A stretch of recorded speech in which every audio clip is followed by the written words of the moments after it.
Hello, welcome to the LPL Brief. I know that some of you were asking about the LPL immersion. I don't really like it in general because I don't feel like I can talk as in-depth about certain topics as I want to if I'm just briefly going through each of the teams. And I think it's more valuable to do like the LPL Brief format that I was doing, where I did a reflection on a specific team or something that was really short a day after the game. So I'm going to try to keep these more regular, and this means kind of more stuff, and you can pick what you want to hear about, and there's something that's a little bit more rewarding.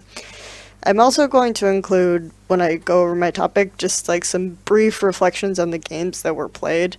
So nothing really huge. This is just some place to put my thoughts in general and my immediate reactions rather. So the first topic I want to discuss is the impact and the idea of the Chinese teams at Intel Extreme Masters. And this is a little bit late, but I think that now that there have been a couple of weeks, we can kind of see whether or not there was actually an effect of QG and Royal going to this tournament and losing on the rest of the LPL and the league, and if there was any strategic change or anything like this. So, first of all, we're going to talk a little bit about the main criticism that was levied against QG and Royal Never Give Up, which is that, broadly, Chinese teams don't know how to lane swap. And going into this, I didn't really think that Chinese teams would pick up lane swapping, and to an extent they really didn't overall. This wasn't one of their major takeaways. They kind of tried to adopt the Western lane swap in some of their games. You saw with that really weird QG Fnatic series where they sort of did it well the first game, and then there was like this counter swap that was completely botched by both sides in the second game. Things like this that were very strange. So first of all, some people may not really understand why teams do the Western style lane swap or the Korean style lane swap or this sort of predominant style of lane swap where teams are 3v0 pushing. The jungle is usually farming a camper or something, or if a team is behind, then the jungle will join the team and try to push the tower faster. Usually, ideally, you want to put some creeps or some extra experience or lone turret experience on the top laner and then bounce the wave so that everything works properly. And this is like the ideal lane swap execution, because then you're going to swap the lane, right? Because you bounce the wave, because when you swap back, you have to push again to get to the other turret. It's all very exciting, but one of the reasons you do this is it's very difficult to kind of predict consistently this I'm going to get the dual lane kind of idea, right? It's really, really difficult to scout in this game. So if you end up in a lane swap scenario, you kind of have to think, okay, if I want a lane swap, which lanes are ideal for me? Or teams often are almost always at a disadvantage in some kind of matchup. It's very rare that across the board every lane gets an ideal matchup, right? It's like 50-50 top, 50-50 mid, 50-50 bot. That doesn't really happen. So there's an incentive to swap in almost every game.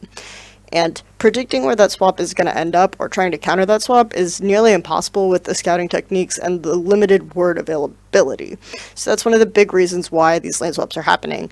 And then once you're in the lane, you have to think to yourself, okay, there's not really a lot of objectives to fight for. There's not really an incentive to freeze. You're going to get more reward for getting the turret and accelerating the pace of the game, getting my items, even if it means trading the turret on the other side as well. That the LPL teams were doing it was sort of strange, right? A lot of times, I think the concept behind it, from watching a lot of the games and sort of studying how they were doing the early game, wasn't just random poor execution of this ideal lane swap. It was an idea of, this is stupid, why would we give up our turrets?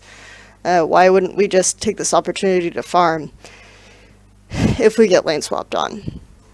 So what happened in a lot of these scenarios is that they would push the first turret, right? They would do this is fine.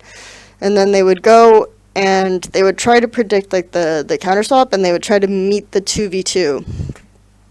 If this didn't work, which most of the time it didn't, against teams like Snake, they would just lose turrets on both sides of the map, and then they would freeze. So after this, I think QG actually produced this very interesting strategy. And I thought that this strategy wasn't ideal and could be easily countered by better lane swapping teams or more aggressive teams, but I thought that it would do slightly better, and I think Fnatic overperformed to an extent, so I thought that QG would at least get out of groups, but I wouldn't be too surprised if they had lost in semis or something like this.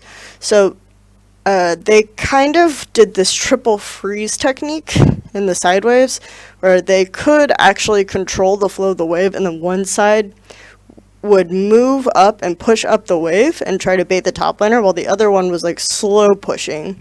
So they almost always got this advantage on their top laner, and then sometimes they're really, really poor at executing this advantage because I think V is improperly integrated into their team.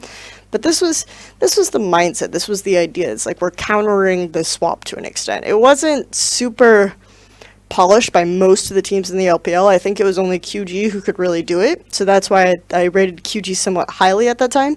I think that going into the LPL, they did really, really poor into IEM, because we hear that they didn't do well in scrims. They did really, really poorly in scrims, so they tried to redo a lot of their approach in a very short, limited period of time. They added UZI to the bot lane. They tried to execute this more aggressive style, and people will say, well, they did even worse than scrims with Pekko, but a lot of times scrims end super early, right?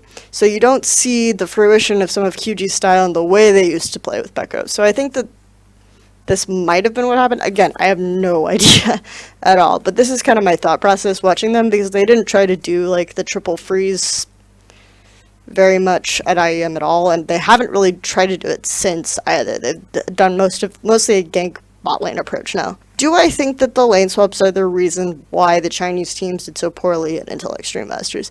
No, I think that if you do kind of mis-execute your lane swap in the beginning, it doesn't necessarily have to be the end of the game if your team is more cohesive, is better in general. Chinese teams made all sorts of mistakes. They made a ridiculous amount of mistakes, and then people were hammering and over again, SKT don't even lane swap in this way that we just discussed. Like, they were constantly behind Fnatic in the swap, right? But then they always came back. So I think this is very key to think about, is that Chinese teams have a lot more mistakes than just lane swaps. They were panicking, trying to get fights without vision coverage. They were maybe not aggressing. I really, really disagree with Xiaoxiao's comment that he made about how Chinese teams aren't playing Chinese, because if you watch QG games in LPL, they don't really try to fight a whole lot. Like, some of the games, I think they just kind of go for it, but most of their games, they wait 20 minutes with this double free strategy and all this thing, so I don't think QG played that dissimilar to the way they naturally want to play, but they played it dissimilar in the opposite direction of the way Xiaoxiao was saying they did. If this are okay at playing from behind, they'll get a fight, but a lot of times I think they're taking advantage of mistakes. I always fixate on Baron. Royal aren't a super strategic team. They haven't been a super strategic team. I thought they'd lose the first game to Origin. If they can get an immediate lead, I think Royal plays significantly better strategically, but we're not going to talk about this in depth. Then, have LPL teams change the way they lane swap? Yes and no. Yes, in that we see a lot more 2v2s top, okay? We see a lot more 2v2 top, so teams are sending their duo lanes top. I think this is in both to counter the lane swap, because they know teams like Snake will almost always lane swap, so they will send their 2v2 top just automatically to counter Snake. And so Snake's lane swap rate has gone down from like 80% to 65% because teams just counter swap on them. They still send their duo lane top the most of any team in the LPL, but teams are counter swapping them, so their overall lane swap rate is going down. The other aspect, and this I think is actually really related to the double duo top, is increased Rift Herald priority. So Rift Herald was sort of ignored in the LPL in the first 5 weeks, but coming back, the first 5-6 weeks, but coming back to the LPL, since Intel Extreme Masters, the rate for some of the teams that are winning more games, like QG, like Royal Never Give Up, have increased by almost 10%. The average time at which the first Rift Herald is taken for any team across the board, so if you take the Rift Herald a bit later, you're then the first Rift Herald that's taken, your Rift Herald is still counted because it's your first Rift Herald of the game, on average has decreased by 1 minute. So everything together across all 8 weeks, the change in the Rift Heralds has been so significant in the past 2 weeks that it's gone down by a complete minute. You see games where there are as many as 3 Rift Heralds taken. Okay, it's actually pretty ridiculous. And after the Rift Herald is taken, sometimes LPL teams will then initiate a delayed swap. So you've got them fighting, the jungle comes top, right, okay? And then the 2v2 kills the other 2v2 with the help of the jungler. They go get the Rift Herald, they take the Rift Herald, and then they start pushing towers. And then the other team sends their dual lane bot to try to push the other tower, and then you have pretty much a lane swap scenario, but 5 or 10 minutes delayed from when most people do it. So it's really weird because it's like we have to compensate for the fact that they have Rift Herald by trying to take this turret in response. It's the best trade we can get. But this is kind of one thing that's happening. This isn't happening to every team. I actually see Edward Gaming doing more lane swaps. Edward Gaming have actually been ahead in the lane swap scenario of the last 3 series they've had. Caveat, their series have been against HYG, M3, and EPA. But they have... M3 is actually not a terrible lane swapping team. It's like one of the few things they do well. But they've been ahead in the lane swap in all of these series when they've done a lane swap. QG and EDG had a game where they pushed to second tier turret and did complete trades with this, and it was all very smooth. I think EDG are taking the turrets and initiating the lane swap so they can transition to Rift Herald earlier, right? And then they try to take another turret off that. So it's almost like they're using the lane swap to get the Rift Heralds to push more turrets. But they aren't just using it to push turrets, right? Because when I watch them do it, a lot of times they give it to Clearlove. And EDG's strategy, since they lost to QG, has actually been very, very jungle-centric. They invade a lot, they secure both of the scuttle crabs early in the game so that they can invade easily, and then they use the higher mobility from the Rift Herald to clear super fast, things like this. So I think that it's almost like they're learning the lane swap and they're initiating these lane swap techniques so that they can execute their jungle-centric strategy, which is smart but kind of backwards from the way we'd normally think about it. So I think it's really interesting to look at, and I'm really curious to see if Edward Gaming can do this against some of the stronger teams in their group, like Royal Never Give Up. Pretty much just Royal Never Give Up. Yeah. I asked Xiang from Oh My God directly about lane swaps and Intel Extreme Masters, and I asked him about Intel Extreme Masters, right? And directly about the lane swap criticism, and he didn't talk about the lane swaps in his answer, and I heard the men are Chinese, so it wasn't a mistranslation of my question necessarily, and he just talked about Rift Herald and how watching Intel Extreme Masters made Chinese teams realize the importance of Rift Herald. So this is actually a direct result of IEM, according to Xiang. So I thought that was interesting. That interview will be coming out pretty soon, I think, so wait for that if you're curious. A reflection on some of the games today. So we had 2 series, Edward Gaming versus Hyper Youth Gaming, and I kind of already talked about some of the stuff we're seeing in EDG games. And then we had Vici Gaming versus Invictus Gaming. So I talked very, very briefly about what Edward Gaming do, which is they've been lane swapping more to get Rift Herald early, to invade, and to clear camps super fast. They've been able to use team coordination with these invades with both Athena and Palm, which is something I think that they lacked last year with Bamey. Like, they may introduce Scout into the rotation since Scout joined the team, so that could be a deal breaker kind of, but they've been able to follow up his invades. He's been playing super aggressive champions, like all full AP Evelynn, okay? He's been really enjoying this Runic Echoes thing, and Kindred, and just kind of destroying the... Even with Gragas, he was able to kind of beat up on EPA's Crisis. This is Nidalee, with Gragas because of the way the team coordination works, because of the way Edward Gaming's vision has been very well done lately in getting these early leads and ending games with this strategy in under 25 minutes. Again, their opponents have been Masters 3, Energy Base Maker All, and Hyper Youth Gaming, arguably the 3 worst teams in the league. So when they play against Invictus Gaming this weekend is a slightly better team. They looked somewhat shaky against Masters 3. I will give them that. First game, I think they had a little throw that they didn't need to have. So these are the question marks that I have about, okay, are Edward Gaming are picking more to suit their style and their strengths. They're playing more to suit their styles and their strengths.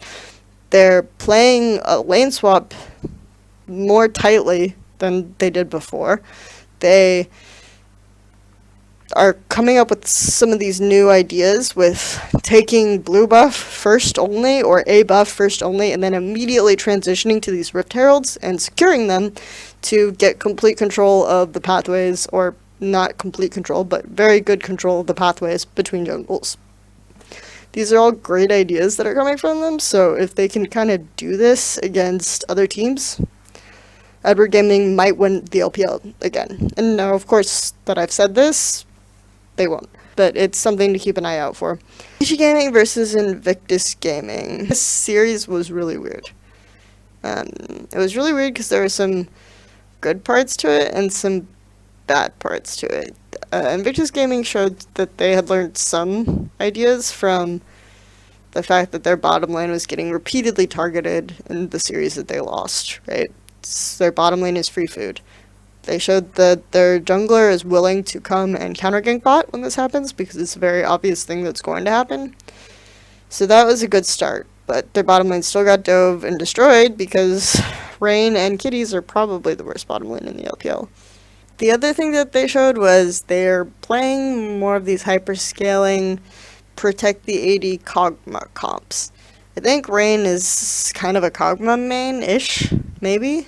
I don't know for sure, I'm making this up. But I also know that Chris, one of their coaches, really likes protects the AD carry comps, and this is his solution to everything. So even though their AD carry is not very good, and you're putting all of your eggs into his basket, it's kind of working because it prevents him from his positioning. It's like kind of how Snake played in spring of last year, where they just put a bunch of peel on Crystal, and even though Crystal positioned weird, he would get in the front line and he would do a lot of damage. So it's the same kind of strategy. It's easily counterable, just like most of IG's stuff. What they were doing to have success before is that both Rookie and Zatai would get really good leads, and they would freeze the wave in the middle of the lane. They're good at this, and then they would communicate to Kid to come gank. So Kid could get free ganks pretty much wherever on the solo lanes. Both solo laners are at the top in terms of gold lead, CS leads at 10 minutes, so they're really, really good at controlling these lanes. It's not just Rookie, it's actually also Zatai. So then you have the gaping wound in the bottom lane that's just saying, please, come stab me, please. And that's where it all falls apart. But we always knew IG always has another shoe. Let's see what they do or how they develop from here, but they're at least showing some thoughts. Vici Gaming, I think, are really dependent on Easyhoon as a roamer. So Teleport Victor was something they wanted to choose. He's having his Rise banned against him, he's having his Lissandra banned against him, both things that he was very effective against. He didn't pull out the Twisted Fate, which I was a bit surprised about. I'd have to look at the picks again to see if there was something that counters it. I think Rookie sort of threatened Hubbard the Yasuo. He probably would have played it, to be honest. Because I think Long is strong, I think Dandy is strong, and I think Easyhoon needs a champion that has global pressure. And their bottom lane is pretty bad, but still not as bad as Rain and Kitties. Those are kind of how I saw that series going, because they were able to pressure the Victor well. And then they, even though Rain got dove a lot, he's playing Kog'Maw, so it was late game focus, and when he was with his team, they made it really hard for him to die with things like Lulu and Orianna and Braum and big tanks. Tomorrow's matches are watch LGD and QG, because I think that LGD were showing some signs of improvement. I just still don't think they'll win, even though they have improved. But this match could really, really tell us if they actually did improve or not, or if they're still a mess.